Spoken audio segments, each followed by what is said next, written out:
Hello friends, സുഗമോ ദേവി പുത്തൻ promo വിശേഷങ്ങളിലേക്ക് എല്ലാ കുട്ടികാർക്കും സ്വാഗതം. അങ്ങനെ നമ്മുടെ ത്യാഗരാജനോ വേറൊരാളോ നമ്മുടെ ഋഷിയുടെയും ദേവികയുടെയും ഫോട്ടോസ് പറന്ന് നമ്മുടെ നന്ദൻ അയച്ചു കൊടുക്കുവാണേ.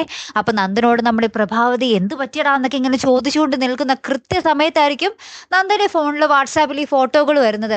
അപ്പൊ നന്ദൻ എവിടെയാടാ, ഞാനും കൂടി കാണട്ടെ എന്നും പറഞ്ഞിട്ട് അത് ഫോട്ടോസ് കാണുന്നുണ്ടോ എന്ന് അറിയില്ല. എന്തായാലും പ്രഭാവതിയും ആകെ ഞെട്ടിത്തെറിച്ച് നിൽക്കുന്നുണ്ട്.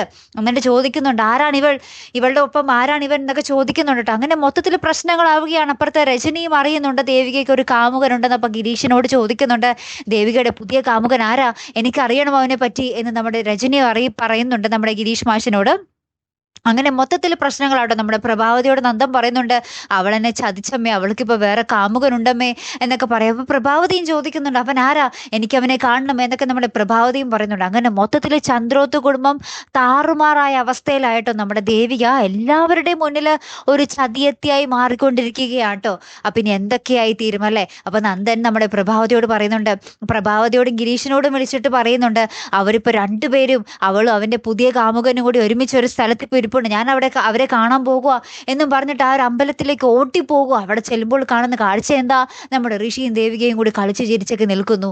ഇനി എന്തൊക്കെ പുകിലായിരിക്കും സംഭവിക്കാൻ പോകുന്നത് അല്ലെ. നമ്മുടെ ദേവികയ്ക്ക് ഇത് പണ്ടങ്ങാണ്ട് തുറന്ന് പറഞ്ഞിരുന്നെങ്കിൽ ഇത്രയൊക്കെ പ്രശ്നങ്ങൾ വരുമോ.